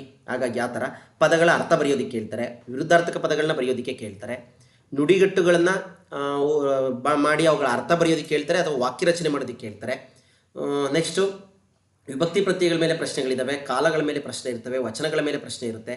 ದೇಶ ಅನ್ಯ ದೇಶೀಯ ಪದಗಳು ಬರ್ತಾವಲ್ಲ, ಪೋರ್ಚುಗೀಸ್ ಪದ, ಇಂಗ್ಲೀಷ್ ಪದಗಳು, ಸಂಸ್ಕೃತ ಪದಗಳು, ಇವೆಲ್ಲ ಬರ್ತವೆ, ಗ್ರೀಕ್ ಭಾಷಾ ಪದಗಳು ಅಂತೇಳಿ ಅವುಗಳನ್ನ ಕೇಳಿದ್ದಾರೆ. ಸಂಧಿ ಮತ್ತು ಸಮಾಸದ ಮೇಲೆ ಕಂಪಲ್ಸರಿ ಪ್ರಶ್ನೆ ಇರ್ತವೆ. ನಾಮಪದ, ಸರ್ವನಾಮ, ಅವ್ಯಯ ಏನಿಲ್ಲ ಸ್ನೇಹಿತರೆ, ತುಂಬ ಏನು ತಲೆ ಕೆಡಿಸ್ಕೊಂಬೇಡಿ ಪೇಪರ್ 3 ಬಗ್ಗೆ. ಇವುಗಳನ್ನ ಟಿಕ್ ಹಾಕೋ ಬದಲಾಗಿ ಬರಿಬೇಕಷ್ಟೇ. ಇವಾಗ ಪದಗಳ ಅರ್ಥ ಬರೀರಿ ಅಂತ ಹೇಳ್ಬಿಟ್ಟು ಕಾನನ ಅಂತ ಕೇಳ್ಬಿಟ್ರೆ ಇದು ಸರಿ ಪೂರಕವಾದ ಅರ್ಥ ಸಮಾನಾರ್ಥ ಪದ ಯಾವುದು ಅಂತ ಹೇಳಿ ಕೇಳ್ಬಿಡ್ತಾರಲ್ವ, 4 ಆಪ್ಷನ್ ಕೊಡ್ತೀರಿ, 4 ಆಪ್ಷನ್ ಇಲ್ಲ. ಇಲ್ಲಿ ಕಾನನ ಅಂದರೆ ನೀವೇ ಅರ್ಥವನ್ನು ಬರಿಬೇಕಾಗುತ್ತೆ. ಅರ್ಥ ಆಯ್ತಲ್ಲ. ನೆಕ್ಸ್ಟ್ ವಿರುದ್ಧಾರ್ಥಕ ಪದವು ಕೂಡ ಧೈರ್ಯ, ಅಧೈರ್ಯ ಅಂತ ನೀವು ಒಂದು 2-3 ಪ್ರಶ್ನೆ 2 ಪ್ರಶ್ನೆ ಕೇಳಿರ್ತಾರೆ, ಅದಕ್ಕೆ ನೀವೇ ಬರಿಬೇಕಾಗತ್ತೆ ಅಷ್ಟೇ. ನುಡಿಗಟ್ಟುಗಳಿಗೂ ಅಷ್ಟೇ ಆಪ್ಷನ್ ಕೊಡ್ತಾ ಇದ್ರು. ಈ ನುಡಿಗಟ್ಟಿನ ಅರ್ಥ, ಕಾಲಿಗೆ ಬುದ್ಧಿ ಹೇಳು ನುಡಿಗಟ್ಟಿನ ಅರ್ಥ ಏನು ಅಂತ ಕೇಳ್ಬಿಟ್ಟು ಗೂಢಾರ್ಥ ಏನು ಅಂತ ಕೇಳ್ಬಿಟ್ಟು 4 ಆಪ್ಷನ್ ಕೊಡ್ತೀರಿ. 4 ಆಪ್ಷನ್ ಕೊಡೋದಿಲ್ಲ, ಇದಕ್ಕೆ ನೀವೇ ಗೂಢಾರ್ಥವನ್ನು ಬರೀಬೇಕು ಅಥವಾ ಸ್ವಂತ ವಾಕ್ಯ ರಚಿಸಿ ಅಂದರೆ ಸ್ವಂತ ವಾಕ್ಯ ರಚನೆಯನ್ನು ಮಾಡಬೇಕಾಗುತ್ತೆ. ಇನ್ನು ಸಂಧಿ ಬಿಡಿಸಿ ಬರೆದು ಸಂಧಿ ಹೆಸರಿಸಿ ಅಂತ ಕೇಳ್ತಾರೆ. ವಿಗ್ರಹ ವಾಕ್ಯ ಮಾಡಿ ಅಥವಾ ಬಿಡಿಸಿ ಬರೆದು ಸಮಾಸ ಹೆಸರಿಸಿ ಅಂತ ಕೇಳ್ತಾರೆ. ನಾಮಪದಗಳು ರೂಢನಾಮ, ಅಂಕಿತನಾಮ, ಅನ್ವರ್ತನಾಮ, ಸರ್ವನಾಮಗಳು, ಅದಾದಮೇಲೆ ವಿಶೇಷಣಗಳು ಬರುತ್ತಲ್ಲ, ಸಂಖ್ಯಾವಾಚಕ, ಪರಿಮಾಣವಾಚಕ, ಪ್ರಕಾರವಾಚಕ, ಇನ್ನು ಸರ್ವನಾಮಗಳು, ಅವ್ಯಯಗಳು, ಕೃದಂತ ತದ್ದಿತ ಅಂತಲೂ ಕೂಡ ಕೇಳಲ್ಲ ಅನ್ಕೊತೀನಿ. ಯಾಕೆಂದರೆ ಸ್ವಲ್ಪ ಕೇಳ್ಬೋದು, ಬಟ್ ಗ್ರಾಮರ್ ಎಲ್ಲನೂ ಕೂಡ ಕವರ್ ಮಾಡ್ಕೊಳ್ಳಿ ಸ್ನೇಹಿತರೆ. ಯಾಕೆಂದರೆ ಜನರಲ್ ಪೇಪರೂ ಇದೆ, ಕನ್ನಡ ಜನರಲ್ ಇಂಗ್ಲೀಷ್, ಜನರಲ್ ಕನ್ನಡದು ಇದೆ. ಗ್ರಾಮರ್ ಬಿಟ್ಟು ಆಚೆ ಇನ್ನೇನು ಹೋಗೋದಿಲ್ಲ ಅವರು ಸಾಮಾನ್ಯಕ್ಕೆ. ಸ್ವಂತ ವಾಕ್ಯ ಬರೆಯೋದಕ್ಕೆ ಕೇಳ್ತಾರೆ, ಲೇಖನ ಚಿಹ್ನೆ ಬರೆಯೋದಕ್ಕೆ, ಲೇಖನ ಚಿಹ್ನೆಗಳನ್ನ ಹಾಕೋದಕ್ಕೆ ಕೇಳ್ತಾರೆ, ಗಾದೆಗಳು, ಒಗಟುಗಳನ್ನು ಕೇಳಿದ್ದಾರೆ, ಒಗಟುಗಳ ಬಗ್ಗೆನೂ ಕೂಡ ಕೇಳಿದ್ದಾರೆ. GPSTR ಪತ್ರಿಕೆಯನ್ನು ನೋಡಿ ಅಥವಾ ಗ್ರೂಪಲ್ಲಿ ಅಪ್ಲೋಡ್ ಮಾಡ್ತೀನಿ, ನೋಡ್ಕೊಳ್ಳಿ. ದ್ವಿರುಕ್ತಿ, ಜೋಡಿಪದ, ಅನುಕರಣವೇ ಮೇಲೆ ಪ್ರಶ್ನೆಗಳಿದ್ದಾವೆ. ಗ್ರಾಮ್ಯ ಮತ್ತು ಗ್ರಾಂಥಿಕ ರೂಪದ ಮೇಲೆ ಪ್ರಶ್ನೆ ಕೇಳಿದ್ದಾರೆ. ಒಂದು ಪದ ಕೊಡ್ತಾರೆ, ಅದರ ಗ್ರಾಮ್ಯ ರೂಪ ಕೇಳ್ತಾರೆ, ಗ್ರಾಮ್ಯ ಪದ ಕೊಟ್ಬಿಟ್ಟು ಗ್ರಾಂಥಿಕ ರೂಪವನ್ನು ಕೇಳ್ತಾರೆ. ಇದಿಷ್ಟು ಒಂದು ವಾಕ್ಯ ಅಥವಾ ಒಂದು ಪದದಲ್ಲಿ ಉತ್ತರಿಸಿ ನಾವು ಇಷ್ಟು ಪ್ರಶ್ನೆಗಳಿರ್ತವೆ. ಅಂದರೆ ಇವುಗಳ ಮೇಲೆ ಪ್ರಶ್ನೆಯನ್ನು ಕೇಳ್ತಾರೆ ಸ್ನೇಹಿತರೆ. 50 ಮಾರ್ಕ್ಸಿಗೆ ಯಾವುದಾದ್ರೂ ಕೇಳ್ಬೋದು, ಗ್ರಾಮರ್ ರಿಲೇಟೆಡು. ಇಷ್ಟೇ ಅಲ್ಲ, ವರ್ಣಮಾಲೆ ಮೇಲೂ ಕೂಡ ಕೇಳ್ಬೋದು. ಯಾವುದು ಟೋಟಲಿ ಗ್ರಾಮರನ್ನು ನೋಡ್ಕೊಳ್ಳಿಯಪ್ಪ, ಅಷ್ಟೇ, ಇನ್ನೇನಿಲ್ಲ. ವಿವರಣಾತ್ಮಕ ಪ್ರಶ್ನೆಗಳಿಗೆ ಬಂದಂಥ ಸಂದರ್ಭದಲ್ಲಿ ಗದ್ಯ ಓದಿ ಪ್ರಶ್ನೆಗಳಿಗೆ ಉತ್ತರಿಸಿ, ಪದ್ಯದ ಸಾರಾಂಶ ಬರೀರಿ ಅಥವಾ ಪದ್ಯ ಓದಿ. ಇವಾಗ ಆಲ್ರೆಡಿ ನಾವು TETಗಳಲ್ಲೆಲ್ಲ ಬರೆದಿರ್ತೀವಿ, ಸೇಮ್ ಅದೇ ಇರುತ್ತೆ, ಇನ್ನೇನು ಹೊಸದೇನಿರೋದಿಲ್ಲ. ಚಿತ್ರ ನೋಡಿ ಅಭಿಪ್ರಾಯವನ್ನು ಬರೀರಿ ಅಂತ ಒಂದಷ್ಟು ವಾಕ್ಯಗಳನ್ನ ಬರೀರಿ ಅಂತ ಕೊಟ್ಟಿರ್ತಾರೆ. ಪ್ರಬಂಧ ಬರೀರಿ, ಎಸ್ಸೆ ರೇಟಿಂಗ್ ಇರುತ್ತೆ. ಗಾದೆ ವಿಸ್ತರಿಸಿ ಕೇಳಿದ್ದಾರೆ, ಪತ್ರ ಲೇಖನ ಇರ್ತವೆ. ಇದಿಷ್ಟು ವಿಚಾರಗಳಿರ್ತವೆ ಸ್ನೇಹಿತರೆ. ಕನ್ನಡ ಭಾಷೆ 50 ಮಾರ್ಕ್ಸಿಗೆ ಸಂಬಂಧಪಟ್ಟಾಗೆ ಇದರಲ್ಲಿ ಯಾವುದನ್ನಾದರೂ ಕೇಳ್ಬೋದು. ಟೋಟಲಿ ಗ್ರಾಮರು ಇವೊಂದಿಷ್ಟು ಪಾರ್ಟನ್ನು ಒಳಗೊಂಡಿರ್ತಾರೆ. ಓಕೆನಾ. ಇನ್ನು ಇಂಗ್ಲೀಷ್ಗೆ ಓದಂಥ ಸಂದರ್ಭದಲ್ಲಿ ಸೇಮ್ ಹಾಗೇನೆ, ಇನ್ನೇನು ತುಂಬ ವ್ಯತ್ಯಾಸ ಏನಿರೋದಿಲ್ಲ. ಅದರಲ್ಲಿ ಏನೇನು ಕೇಳ್ತಾರೆ ಕಾಮನ್ ಆಗಿ ನೋಡ್ತಾ ಹೋಗೋಣ ಬನ್ನಿ. ಇಲ್ಲೂ ಕೂಡ 50 ಭಾಷಾ ವಿಜ್ಞಾನಕ್ಕೆ ಸಂಬಂಧಪಟ್ಟಂಗೆ ಪಾರ್ಟ್ ಆಫ್ ಸ್ಪೀಚ್ ಇದ್ರ ಮೇಲೆ ಇರ್ತವೆ, ಆರ್ಟಿಕಲ್ಸ್ ಮೇಲೆ ಪ್ರಶ್ನೆಗಳಿರ್ತವೆ, ಟೆನ್ಸ್ ಮೇಲೆ ಪ್ರಶ್ನೆ ಇರ್ತವೆ, ಮಾಡೆಲ್ಸ್ಗಳ ಮೇಲೆ, direct and indirect speech, active and passive voice, degrees of comparison, anonyms, synonyms ಅಂದರೆ ಸಮಾನಾರ್ಥಕ ಪದಗಳು, ವಿರುದ್ಧಾರ್ಥಕ ಪದ ಬರುತ್ತಲ್ಲ, ಹೋಮೋಫೋನ್ಸು, ವರ್ಡ್ ಮೀನಿಂಗ್ಸ್. ಓಕೆನಾ, ಯಾವ್ದಾದ್ರು ಪದಗಳ ಅರ್ಥ ಅಂತೀವಲ್ಲ ಅದೇ ವರ್ಡ್ ಮೀನಿಂಗ್ಸು, ಇಡಿಯಮ್ಸ್ ಬಗ್ಗೆ, ನುಡಿಗಟ್ಟುಗಳು ಅಂತ ಹೇಳ್ತೀವಲ್ಲ ಆ ರೀತಿ. Rearrange the letter, word, sentence simple ಆಗಿರ್ತದೆ, ಬಟ್ ನಮಗೆ ಇಂಗ್ಲೀಷ್ ನಾಲೆಡ್ಜ್ ಬೇಕಾಗುತ್ತೆ. Prefix, suffix, spelling, correct spelling word ಅಂತ ಹೇಳ್ತಾರಲ್ಲ ಅದಕ್ಕೆ. ಲೆಟರ್ ರೈಟಿಂಗ್, ಇಲ್ಲೂ ಕೂಡ ವಿವರಣಾತ್ಮಕ ಪ್ರಶ್ನೆಗಳು ಬಂದಾಗ ಲೆಟರ್ ರೈಟಿಂಗ್ ಇರುತ್ತೆ, ಎಸ್ಸೆ ರೈಟಿಂಗ್ ಇರ್ತದೆ, ಪ್ಯಾಸೇಜ್ ಇರ್ತವೆ. ಓಕೆನಾ. ಈ ರೀತಿ ಪ್ರಶ್ನೆಗಳನ್ನ ಕಾಮನ್ ಆಗಿ ಭಾಷಾ ಸಾಮರ್ಥ್ಯದಲ್ಲಿ ಕೇಳ್ತಾರೆ ಸ್ನೇಹಿತರೆ. ಹಾಗಾಗಿ ಒಂದಷ್ಟು ಗ್ರಾಮರನ್ನು ಕೂಡ ನೀವೇನು ಮಾಡಬೇಕಾಗುತ್ತೆ, ತಿಳ್ಕೊಳ್ಬೇಕಾಗತ್ತೆ.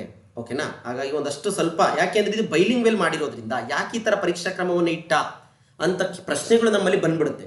ಆ ಒಂದು ಸಂದರ್ಭದಲ್ಲಿ ಬೈಲಿಂಗ್ ವೆಲ್, ಏನು ಬೈಲಿಂಗ್ ವೆಲ್ ಅಂತ ಆಲ್ರೆಡಿ ಹೇಳ್ಬಿಟ್ಟಿದ್ದೀನಿ. ಹೆಂಗಿರುತ್ತೆ ಬೈಲಿಂಗ್ ವೆಲ್ ಟೆಕ್ಸ್ಟ್ ಬುಕ್ ಅಂತಂದರೆ ನೀವು ಗ್ರೂಪಲ್ಲಿ ಕಮೆಂಟ್ ಮಾಡಿ ಅಲ್ಲಿ ತಿಳಿಸ್ಕೊಡ್ತೀನಿ ಅಂತ ಹೇಳ್ತಾ, ಈ ಒಂದು ಉದ್ದೇಶಕ್ಕೋಸ್ಕರ ನಮ್ಗೆ ಏನು ಮಾಡಿಬಿಟ್ಟಿದ್ರೆ ಮುಂದಿನ ದಿನಗಳಲ್ಲಿ ಇವಾಗ ಸದ್ಯಕ್ಕೆ ಈ ಪುಣ್ಯ ಅನ್ಕೊಳ್ಳಿ, ಈ ಬ್ಯಾಚಲ್ಲಿ ಅಪಾಯಿಂಟ್ ಆಗೋರು. ಯಾಕೆಂದರೆ ಕನ್ನಡದಲ್ಲಿ ಎಕ್ಸಾಮ್ ಬರೆಯೋದಕ್ಕೆ ಅವಕಾಶಗಳಿದ್ದಾವೆ. ಅಂದರೆ ಕನ್ನಡದಲ್ಲಿ ಕ್ವಶನ್ ಪೇಪರ್ ಇರುತ್ತೆ. ಈಗ KRIAS ಅಲ್ಲಿ ಕೇಳಿದಾರಲ್ಲ ವಸತಿ ಶಾಲೆಗೆ, ಇದರಲ್ಲಿ ಅಲ್ಲೇನು ಮಾಡಿಬಿಟ್ಟಿದ್ದಾರೆ, ಸಮಾಜ ವಿಜ್ಞಾನ ಶಿಕ್ಷಕರು ಕೂಡ ಏನಂತಲ್ಲಿ ಬರೀಬೇಕು ಎಕ್ಸಾಮನ್ನು ಗೊತ್ತಿದೆ, ನೋಟಿಫಿಕೇಶನನ್ನು ಓದಿದಿರಿ, ಇಂಗ್ಲೀಷ್ ಮೀಡಿಯಮಲ್ಲಿ ಬರೀಬೇಕು ಅಂತ. ಮುಂದೆ ಒಂದು ದಿನ ಇಂಗ್ಲೀಷ್ ಮೀಡಿಯಮಲ್ಲಿ ಬರೆಯುವಂಥ ಪ್ರಸಂಗ ಬಂದರೂ ಬರಬಹುದು, ಯಾವುದೇ ರೀತಿ ಡೌಟ್ ಇಲ್ಲ. ಯಾಕೆ, ಇಂಗ್ಲೀಷ್ ಮಾಧ್ಯಮದಲ್ಲಿ ಬೋಧಿಸುವುದರಿಂದ ವಸತಿ ಶಾಲಾ ಶಿಕ್ಷಕರು ಏನನ್ನ ಮಾಡಬೇಕು, ಇಂಗ್ಲೀಷ್ನಲ್ಲೇ ಸೋಷಿಯಲ್ ಪೇಪರನ್ನು ಆನ್ಸರ್ ಮಾಡಬೇಕು ಅಂತ ಆಲ್ರೆಡಿ ನೋಟಿಫಿಕೇಶನ್ ಆಗೋಗಿದೆ. ಹಂಗಾಗಿ ಮುಂದಿನ ದಿನಗಳಲ್ಲಿ ನೀವು ಕೂಡ ಇಂಗ್ಲೀಷ್ ಮೀಡಿಯಮಲ್ಲೇ ಪಾಠ ಮಾಡಬೇಕಾಗುತ್ತೆ. ಸರ್ಕಾರಿ ಶಾಲೆಗಳಲ್ಲೂ ಕೂಡ ಬೈಲಿಂಗ್ವೆಲ್ ಬಂದಾಗಿದೆ. 1 to 5th ಟೆಕ್ಸ್ಟ್ ಬುಕ್ ಕೂಡ ಬಂತು. ಈ ವರ್ಷದಿಂದ ಟೀಚ್ ಮಾಡ್ತಾ ಇದ್ದಾರೆ ಸರ್ಕಾರಿ ಶಾಲೆಯಲ್ಲಿ. ಮುಂದಿನ ವರ್ಷ 6, 7ಕ್ಕೂ ಬರುತ್ತೆ. ಅದರ ಮುಂದಿನ ವರ್ಷ 8, 9, 10ನೇ ತರಗತಿಗೂ ಬರುತ್ತೆ. ಯಾವುದೇ ರೀತಿ ಡೌಟ್ ಬೇಡ. ಯಾಕೆಂದರೆ ಇಂಗ್ಲೀಷ್ ಅಂತಕ್ಕಂಥದ್ದು ಅಷ್ಟು ವ್ಯಾಪಕವಾಗಿ ಬಂದುಬಿಟ್ಟಿದೆ. ಹಾಗಾಗಿ ನೋ ಅದರ್ ಆಪ್ಷನ್ ಸ್ನೇಹಿತರೆ. ಏನು ತುಂಬ ಗಾಬರಿ ಆಗಬೇಡಿ. ನನ್ನ ಪ್ರಕಾರ ಗಾಬರಿ ಆಗುವಂಥ ಅವಶ್ಯಕತೆ ಇಲ್ಲ. ಟೆನ್ಷನ್ ಮಾಡಿಕೊಂಡಷ್ಟು ನಿಮಗೆ ಟೈಮು ಹೊರಟೋಗುತ್ತೆ, ತಲೆಗೆ ವಿದ್ಯೆನೂ ಓದ್ತದಿಲ್ಲ. ಹಾಗಾಗಿ ಕಾಮಾಗಿರಿ, ತಾಳ್ಮೆಗಿರಿ, ನೀವು ಬರೀತೀರಿ, ಏನು ತೊಂದರೆ ಏನಿಲ್ಲ. ಒಂದಷ್ಟು ಪೇಪರ್ಗಳನ್ನ, ಹಳೆ ಪೇಪರ್ಗಳನ್ನ ಅನಾಲಿಸಿಸ್ ಮಾಡಿ ಅಷ್ಟೇ. ಸ್ವಲ್ಪ ಇಂಗ್ಲೀಷು ಕನ್ನಡ ಶಿಕ್ಷಕರುಗಳಿಗೆ, ಕನ್ನಡ ಸಮಾಜ ಓದಿರೋ ಆರ್ಟ್ಸ್ ಟೀಚರ್ಗಳಿಗೆ ಸ್ವಲ್ಪ ಕಷ್ಟ ಆಗುತ್ತೆ. ಸ್ವಲ್ಪ ಏನಿಲ್ಲ, ಪ್ರಯತ್ನವನ್ನು ಪಡಬೇಕಾಗುತ್ತೆ. ಅಟ್ಲೀಸ್ಟು ನಮ್ಗೆ ಇದ್ರಲ್ಲಿ 50ಕ್ಕೆ 50 ತೊಗೊಳಕ್ಕಾಗಿಲ್ಲ ಅಂದರೂ ಅಟ್ಲೀಸ್ಟ್ ಎಲಿಜಿಬಲ್ ಏನಾದರೂ ಇಟ್ಟರೆ ಇದರಲ್ಲಿ 35% ಬರಬೇಕು ಅಂತ ಹೇಳ್ಬಿಟ್ಟಿದ್ದಾರೆ ಎಲ್ಲ ಪೇಪರಲ್ಲೂ. ಹಾಗಾಗಿ ಅಟ್ಲೀಸ್ಟ್ ಒಂದು 50ಕ್ಕೆ ಒಂದು 30, ಒಂದು 25 ತೊಗೊಂಡು ಬೇರೆ ಕನ್ನಡದಲ್ಲಿ ಔಟ್ ಆಫ್ ಔಟ್ ತೊಗೊಳ್ಬೋದಲ್ವಾ. ಇಷ್ಟ, ಇನ್ನೇನು ತಲೆ ಕೆಡಿಸ್ಕೊಂಬಿಡಿ. ಲೆಟರ್ ರೈಟಿಂಗ್ ಬರದೇ ಬರೀತೀರಿ, ಎಸ್ಸೆ ರೈಟಿಂಗ್ ಏನೋ ಒಂದಷ್ಟು ಸೆಂಟೆನ್ಸನ್ನು ಮಾಡ್ತೀರಿ, ಪ್ಯಾಸೇಜ್ಗೆ ಆನ್ಸರ್ ಮಾಡ್ತೀರಿ, ಸ್ಪೆಲ್ಲಿಂಗ್ ವರ್ಡ್ಗಳು ನೋಡ್ಕೊಳ್ಳಿ. ಇನ್ನು ಪಾರ್ಟ್ಸ್ ಆಫ್ ಸ್ಪೀಚ್ ಅಂದರೆ ನಿಮಗೆಲ್ಲ ಗೊತ್ತಿದೆ, ನೌನು, ಪ್ರನೌನು, ಅಡ್ಜೆಕ್ಟಿವ್ ಇವೆಲ್ಲ ಬರ್ತಾವಲ್ಲ, ಅದ್ರ ಬಗ್ಗೆ ಅವೆಲ್ಲ ಈಸಿ ಇದ್ದಾವೆ, ನೋಡ್ಕೊಳ್ಳಿ. ಟೆನ್ಸ್ ಬಗ್ಗೆ ನೋಡ್ಕೊಳ್ಳಿ.